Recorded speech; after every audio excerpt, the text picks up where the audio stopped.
এখন সব ক্ষেত্রে কম্পিটিশন বেড়েছে, তাই মানসিক চাপ মনে হয় এই জেনারেশনের অনেক বেশি, এবং যে কারণে অনেক সময় তারা ফ্রাস্ট্রেটেড হয়ে যায়, অনেক সময় তারা দিশাহারা হয়ে যায়। তো আমার মনে হয় যে সিনিয়র হিসেবে যদি সেরকম মনে হয় কাউকে, তুমি একটুখানি তার হাতটা ধরো, একটু শুনো কথা। আমাদের এখন ফোনের জন্য না কথা শুনি না। আর আমি আরেকটা কথা বলে দিচ্ছি, এটা মাথায় রাখো, সেটা হচ্ছে যেখানে টাকা সেখানে আমি। ফাইনালি আমরা আর কিছু অর্ডার করবো না, কিছুই খাবো না। মানে যেহেতু ও ডায়েট করে, স্বাভাবিক ওকে করতে হবে, হিরোইন বলে কথা। রাতে কল সেন্টারে জব করছে, তারপরে সকালে উঠে কচুরি বানাচ্ছে, সারাদিন রান্না করছে, তারপরে সবাইকে খেতে দিয়ে আবার রাত্রেবেলা রান্নাটাও করছে, করে খেয়ে আবার অফিসে যাচ্ছে, এবং কোনো সময় না ঘুমিয়ে এইরকম সুন্দরী হচ্ছে।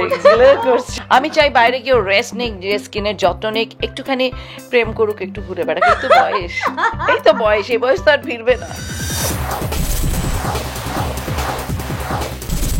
খুব কম সময়ের মধ্যেই যেই ধারাবাহিক মানুষের মন ছুঁয়ে গেছে সেটি হলো জি বাংলার অমর সঙ্গী, এবং আমরা এই মুহূর্তে পেয়ে গেছি বৌমা এবং শাশুড়িকে, অর্থাৎ শ্যামক্তি এবং স্বাগতাদির সঙ্গে রয়েছে। প্রথমেই বলো কেমন আছো তোমরা? একেবারে একটা অন্য ধরনের মুডে। আমরা মেকআপ রুমে সবসময় অন্যরকম মুডেই থাকি, ফ্লোরের মুড আর মেকআপ রুমের মুড সম্পূর্ণ আলাদা। একদম তাই, দারুণ আছি, ভীষণ ভালো আছি। যদি আজকে ফ্লোরে আমাদের একটা মাংস পোলাও খাবার সিন ছিল, কিন্তু আমরা খাইনি। আমরা খাইনি কারণ আমরা দুজন মিলে ডায়েট করছি। কিন্তু ডায়েটের সাথে পাশাপাশি ঝুড়ি ভাজাও খাওয়া চলছে কিন্তু।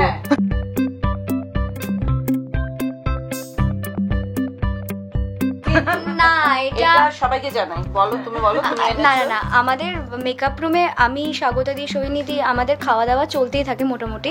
আমি আর স্বাগতাদি ভীষণ খেতে ভালোবাসি, তো স্বাগতাদি কখনো বিস্কিট আনলো, আমি কখনো ঝুড়ি ভাজা আনলাম। ঝুড়ি ভাজাটা কিন্তু একদম কি ফ্রাই, এক সেকেন্ড দাঁড়াও, দেখাবো না, আমাকে প্রমোশনের জন্য টাকা দেয়নি।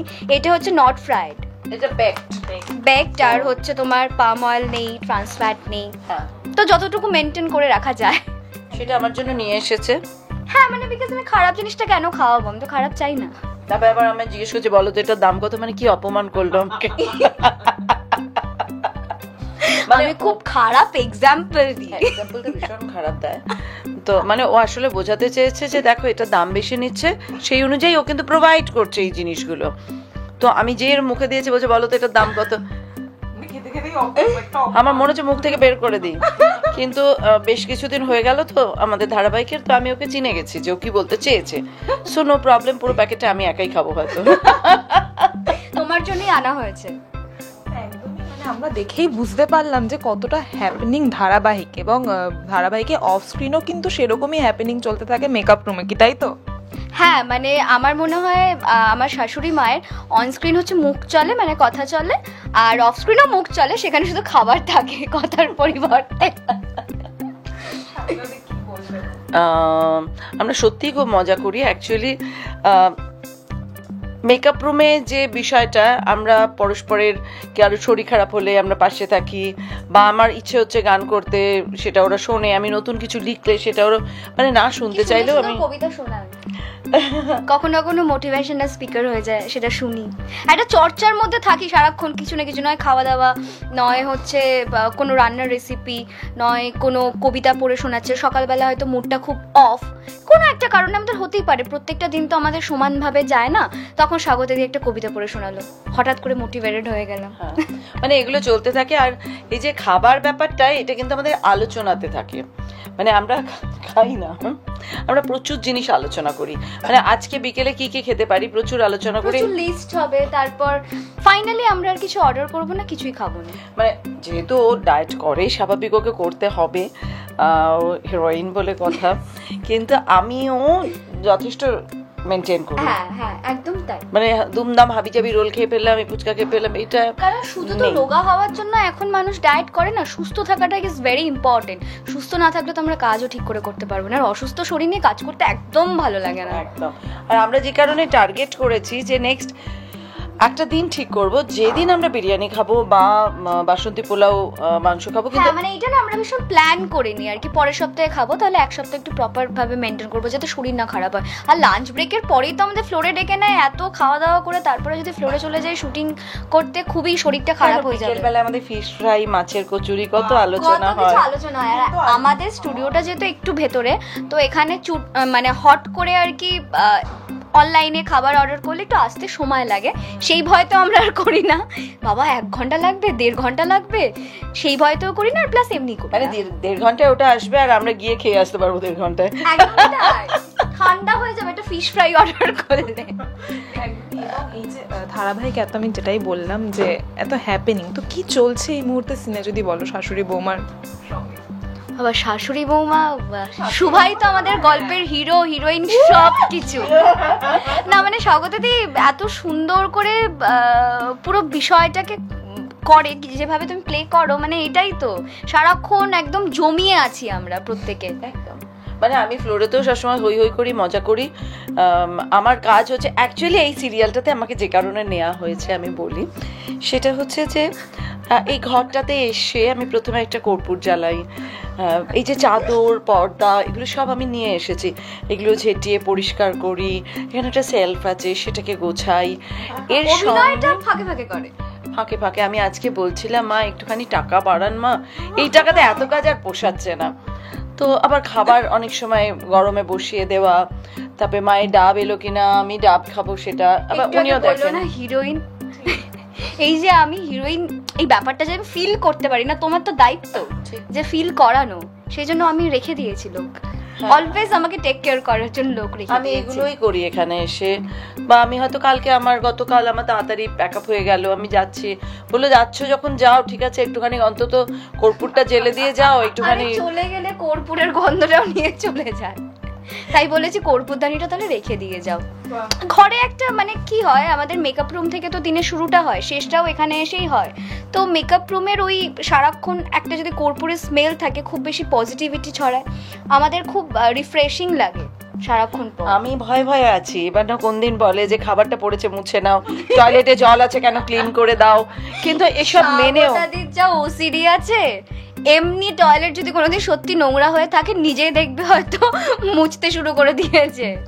সত্যি তাই, মানে অন স্ক্রিন শুভাকে দর্শকরা যে রূপে আপনারা দেখতে পান, অফ স্ক্রিন মানুষটা পুরো উল্টো। অন স্ক্রিন যেভাবে খাওয়ার সিন করে, আর অফ স্ক্রিন যদি তোমরা দেখতে পাও যে মানে খুবই সফট স্পোকেন, খুবই সফিস্টিকেটেড, মানে খুবই এলিগেন্ট। আর অন স্ক্রিন আর কি শুভা মোটামুটি ঝাঁটা হাতে নিয়ে যেভাবে ঘোরায় করে খায়, সেটাও আমাদের একটা আলোচনার টপিক হয় মেকআপ রুমে, যে স্বাগতিকা তুমি এটা কি করে করো, মানে সত্যি।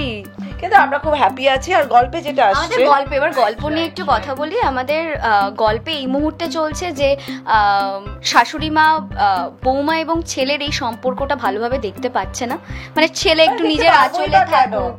আমি যখন কাজ করতাম কেউ দেখেনি, কেউ মানে ওর পেছনে, মানে আমার বরটাকে পর্যন্ত হাতে করে নিয়েছে, পেছন পেছন ঘুরছে, মনে হয়েছে যে আমি মানে কোনো নো এজ লিমিট, হ্যাঁ নো এজ লিমিট। আমার মানে ওর দেওর যে সেই থেকে শ্বশুর, মাঝখানে বর আছে, হ্যাঁ মিডল মানে মাঝখানে রয়েছে, 3 জনের লাট্টু হয়ে ঘুরছে। মানে আমি কি বলবো, এইদিকে তো বৌমাও তো চেষ্টা করছে, মানে এত কষ্ট করে চাকরি করছে, রোজগার করছে দিন রাত, মানে একটা মেয়ের লাইফ ভাবো, রাতে কল সেন্টারে জব করছে, তারপরে সকালে উঠে কচুরি বানাচ্ছে, সারাদিন রান্না করছে, তারপরে সবাইকে খেতে দিয়ে আবার রাত্রেবেলা রান্নাটাও করছে, করে খেয়ে আবার অফিসে যাচ্ছে, এবং কোনো সময় না ঘুমিয়ে এইরকম সুন্দরী হচ্ছে, করছে। এইটা একমাত্র মেগা সিরিয়ালের হিরোইনরাই পারে। মানে যে রাধে সে চুলও বাঁধে, এরকম একটা ব্যাপার। কিন্তু শ্যামাপ্তি নিজে কতটা মানে এই ধরনের মেয়ে, আমি আগে জিজ্ঞাসা করবো, সে কি রান্না পারে? না আমি খাওয়ানো হয়েছে না না, আমরা কেউ হাত পুড়িয়ে রান্না করে খেতে চাই না। আমি চাই না ও বাড়িতে গিয়ে আমার জন্য রান্না করুক, আমি চাই বাইরে গিয়ে রেস্ট নিক, স্কিনের যত্ন নিক, একটুখানি প্রেম করুক, একটু ঘুরে বেড়াক। এই তো বয়স, এই তো বয়স, এই বয়স তো আর ফিরবে না। না আমি রান্না মানে করি বলতে রেগুলার বেসিসে না, কখনো মন থেকে ইচ্ছে হলো যে একটু কিছু বানাই, কারোর জন্য কিছু বানাই, বাবা মার জন্য কিছু বানাই, তখন বানাই। কিন্তু আমার জন্য মনে হয় না, সত্যি বলে আমি তো চাইও না তুই বানাস বাড়িতে, কিন্তু তুই বলি বাবা মার জন্য মনে হয়, আমার জন্য মনে হলো না। আর সেটা তুই সময় পাই আর না। তোর সময় জ্ঞানটা কি খারাপ, দেখ ক্যামেরার সামনে তুই সেটা বললি, তুই বলবি দরজা বন্ধ করে বল, আমি হজম করে নেব। এটা আমাকে কোনোদিন বলেনি যে তোমার জন্য ভাবিনি, বা আমার জন্য ভেবেছে করে দিয়েছে, আর কারুর জন্য ভেবেছে করে না দিয়েছে। তোমাকে আমি কি বললাম, আমি একদিন সত্যি তোমাকে বলেছিলাম না যে খাওয়াবো পনির বানিয়ে, যদিও সেই পনিরটাও আর আসেনি, আসবে আসবে। মানে লোকে না শুরু করে মাটন ফাটন দিয়ে, তারপরে পনিরে নাবে, তুই পনিরে শুরু আমি করেছিস। Health conscious. হ্যাঁ, তুমি মাটন কেন খাবে? পালং শাক ভাজাতে আমায় খাওয়াবে, আমি বুঝতে পেরেছি, যেটার মধ্যে কোনো মানে ক্রিয়েটিভিটি নেই। পালং শাক এরকম নাড়বে বা সেদ্ধ দিতে পারে। পনির নিয়ে আসবো, শুধুমাত্র ভেজে দিয়ে দেবো, জানি আরো ক্রিয়েটিভিটি নেই। কিন্তু শ্রীয়ের মতো অত পটু না। একদম তাই। এই যে স্বাগতাদির কথায় আসি, যে প্রথমে কি একটু ভয় কাজ করেছিল স্বাগতাদির জন্য, যে সিনিয়র একজন ভীষণ ভালো অভিনেত্রী, সেক্ষেত্রে কি প্রথমে একটু নার্ভাসনেস বা একটু ভয়টা কাজ করেছিল? না, ভয় নার্ভাসনেস ওরকম ভাবে তো কাজ করে না, কিন্তু যদি স্বাগতাদির ক্ষেত্রে বলতে যাই, হয় না যে একজন মানুষের অ্যাপিয়ারেন্সটাই যেমন হয়, দেখে মনে হয় যে কথা বলা হয়তো যায় না, হয়তো খুব রাগী। তো প্রথম সত্যি যখন মেকআপ রুমে আমাদের তো একসাথে সিন থাকতো না, স্বাগতাদির প্যাকআপ হয়ে যেত, তারপরে আমি ঢুকতাম, তো হাই হ্যালো গুড মর্নিং এইটুকুই হতো, ওর থেকে বেশি আমি ওর কথা বলতাম না, সেরকম মানে কনভারসেশন আমাদের মধ্যে হতো না। মনে হতো একটু অ্যারোগেন্ট, কিংবা হয়তো কথা বলে না। তারপরে যখন কথা বলতে শুরু করলো তখন আর থামে না, তারপর কথা চলতেই থাকে। এটা আমার আছে, কমফোর্ট জোনে ঢুকে গেলে আর থামে না। আমি যতক্ষণ থাকি তো ফ্লোরেতেও নাচানাচি করতে থাকি, আমি সব সময় মানে আমি যতক্ষণ জেগে থাকি আমি কথা বলতেই থাকি। মানে শুয়েও যদি আমার একটু ঘুম আসছে না, এই ওই সেই অমুক তমুক, পাশের লোকটা শুনলো কি শুনলো না আমার জানার দরকার নেই, আমি বলে যাব তুমি শুনতে হলে শুনে নাও, এর মধ্যে থেকে একটা মানুষ বলছে শোনো। এই না, তারপরে আমি একটুখানি বলে দিই, নয়তো তোমরা আবার অন্যরকম কিছু ভাববে। এরকম নয় কিন্তু যে ভুলভাল বকেন। তুমি তখন থেকে যেরকম বলে যাচ্ছি আমরা স্বাগতাদির কথা বলা নিয়ে, ম্যাক্সিমাম মানুষরা কি ভাবেন যে ভুলভাল বকেন, হয়তো প্রত্যেকটা কথা তুমি নিয়ে অনেক কিছু শিখতে পারবে। জীবন দর্শনের কথা বলে, আমি এই যে একটু আগে বললাম রান্না রেসিপি, কোনো নতুন কবিতা শোনালো, সেগুলোও তো একটা জ্ঞানের আলোচনাই হয়। প্রত্যেক দিন প্রতি মুহূর্তে আমরা এখান থেকে কিছু শিখতে পারি। শোনাচ্ছি বলে ওরকম করে নয়, মানে মজার মধ্যে দিয়ে মতো করে হয় না যে গল্পের মতো করে। এই তো মন খারাপ, দাঁড়া তোকে একটা আজকে সকালবেলা একটা জিনিস পড়েছি, তোকে আমি শোনাচ্ছি। এবার ওই যে জিনিসটা শোনালো, ওটা তো আমি এই জ্ঞানটা তো আমার ভেতরে তো সঞ্চয় হলো, আমি তো জানলাম ওকে অমুক কবির লেখা এই কবিতাটা। সেইটাও মানে অনেক কঠিন কথাও স্বাগতাদি অনেক সহজ করে এমন ভাবে বলে যেগুলো মনের মধ্যে গেঁথে যায়, যেগুলো আর ভোলা যায় না। এবার আমাদের তো একটা মানে আমি বিঙা সিনিয়র, আমার মনে হয় বন্ডিংটা তৈরি করা ভীষণ দরকার। মানে ও আমি আমাদের এখানে আরো যারা আছে, এবং সবসময় যদি একটা টিচার মনোভাব নিয়ে থাকে না, আমি এটা কি বললি ওরকম করে না হয় না, মানে একটা ওই মানে ওইটা তৈরি করা দরকার, এবং সেটা আমি জোর করে করি না। আমার খুব ভাল লাগে মজা করে থাকতে, আনন্দ করে থাকতে, কারণ দুঃখটা না শেয়ার করা নয়। আনন্দ করে যদি আমরা সবাই থাকি, তাহলে আমার দুঃখটা আপনি ওকে ছোবে, আরেকজনকে ছোবে, এটাও আমার 14 ঘন্টা আমরা এখানে থাকি, আর কি বলো তো আলাদা করে আর কি আছে? এক্স্যাক্টলি। আর গল্পে যে মোড় আসতে চলেছে, আমি তো কখনোই ওর সঙ্গে থাকবো না, কিন্তু নতুন কিছু চমক আসছে, প্রচুর নতুন চমক আসছে অমর সঙ্গীতে। আমাদের তো সম্পর্কই এই গল্পের ইউএসপি, সেখান থেকে দাঁড়িয়ে প্রত্যেকটা সম্পর্ক কিরকম টানাপোড়েনের মধ্যে দিয়ে যাচ্ছে, মা ছেলে, শাশুড়ি মা বৌমা, রাজ শ্রীয়ের সাথে শ্রীয়ের মায়ের, সেটা দর্শকরা যারা আপনারা অমর সঙ্গী দেখছেন তারা অবশ্যই আপনারা বুঝতে পারছেন। আরও অনেক নতুন চমক নিয়ে আমরা আসছি। আমাদের কিন্তু টাইম মানে স্লট কিন্তু আমাদের চেঞ্জ হয়েছে। এখন থেকে অমর সঙ্গী 3:30 নয়, অমর সঙ্গী আপনারা দেখতে পারবেন সোম থেকে শনি 5:30। আর আমি আরেকটা কথা বলে দিচ্ছি, এটা মাথায় রাখো, সেটা হচ্ছে যেখানে টাকা সেখানে আমি। এবার এই গল্প যেদিকে যাচ্ছে আমি জানি না কোন দিকে যাচ্ছে, যে আমায় টাকা দেবে আমি কিন্তু তারপরে। তুমি তো হিন্ট দিয়ে দিচ্ছে বাবা, বলো না, ওরা ব্রেকিং নিউজ করে দেবে। হ্যাঁ, যেখানে টাকা সেখানে আমি। যেখানে বিস্ফোরক মন্তব্য করলো স্বাগতা। যেখানে টাকা সেখানে আমি, যেখানে টাকা সেখানে আমি। তুমি এটা ভাবতে পারছো, এটা কিন্তু অন্য একটা হেডলাইনও বেরোতে পারে। হতেই পারে। স্বাগতা মুখার্জি বললেন যেখানে টাকা সেখানে উনি। হ্যাঁ এবার সবাই উনি টাকার জন্য সবকিছু করতে পারেন। উনি কি কি করে এসেছেন হেডলাইন দেখে কিন্তু এত এত এত এত তুমি কমেন্টস পাবে। হ্যাঁ, আমি কি কি করেছি, আমি কি কি করতে পারি, এই করেই উনি কাজ করেন, উনি টাকার জন্য এই করেছেন, সেইভাবে কাজ পেয়েছেন, তাতে আবার টাকা পেয়েছেন। হ্যাঁ, মানে এত কিছু মানে বলবেন, বললো সেটা কিন্তু গল্পেরই একটা হিন্ট দিল। তো নতুন সময় আমরা চলে এসেছি, দর্শকরা আমাদের অনেক অনেক অনেক ভালোবাসা দিয়েছেন, আপনাদের ভালোবাসার জন্যই আজকে আমরা একটা নতুন টাইমে এসেছি। এতদিন ধরে আমাদের জার্নিটা চলছে এবং এটা মনে হয় আগে কখনো ঘটেনি। হ্যাঁ, অসাধারণ চমক পেতে চলেছে মানে দর্শকেরা। আর এছাড়াও স্বাগতিকদের আর একটা কথা জিজ্ঞাসা করব, তুমি তোমার সমবয়সী মানুষদের সঙ্গে কাজ করেছো এবং ছোটদের সঙ্গে এখন কাজ করছো, তো সেক্ষেত্রে কি কি পার্থক্য খুঁজে পাও এই দুটো জেনারেশনের মধ্যে? দেখো, প্রথম পার্থক্য হচ্ছে এটাই যে আমি আমার সমবয়সী যাদের সঙ্গে কাজ করেছি তাদের বয়স বেশি আর এদের বয়স কম, এটা হচ্ছে প্রথম ডিফারেন্স। আর তা বাদে না, তখনও ডিফারেন্স ছিল, যারা এক বয়সী আমরা যারা ছিলাম এখনো সেরকম, মানে বাচ্চা যারা তাদের মধ্যে ডিফারেন্স আছে, কিন্তু সবাই ভালো। আমি বলবো অনেক দিক থেকে আমরা অনেক কিছু জানতাম না, ধরো স্কিনের ট্রিটমেন্ট, খাওয়া দাওয়া, ডায়েট, জিমে যাওয়া, এগুলো কিন্তু অনেক পারফেক্ট। এবার হয়তো এটা বলার পরে অনেকে বলবেন তাহলে কি ওরা অভিনয় নিয়ে অতটা সিরিয়াস নয়? নিশ্চয়ই সিরিয়াস, কিন্তু যতটা সময় ধরে অভিনয় করা হয় তারপরে আমি অনেককেই দেখেছি, ইভেন আমার কাছেও এসেছে, যে একটা ব্রেক পেয়েছে সে কিন্তু নিজেকে গ্রুম করছে আবার যতটা পারা যায়। তো সেটা কিন্তু করতেই থাকে, সিরিয়াসনেস একই আছে। আর একটা জিনিস, ওই যেমন বললাম বয়সের ডিফারেন্স পাওয়া গেছে, আর একটা জিনিসও ঠিক, এটা মানতে হবে যে আগে এই কম্পিটিশনটা এতটা ছিল না, এখন সব ক্ষেত্রে কম্পিটিশন বেড়েছে।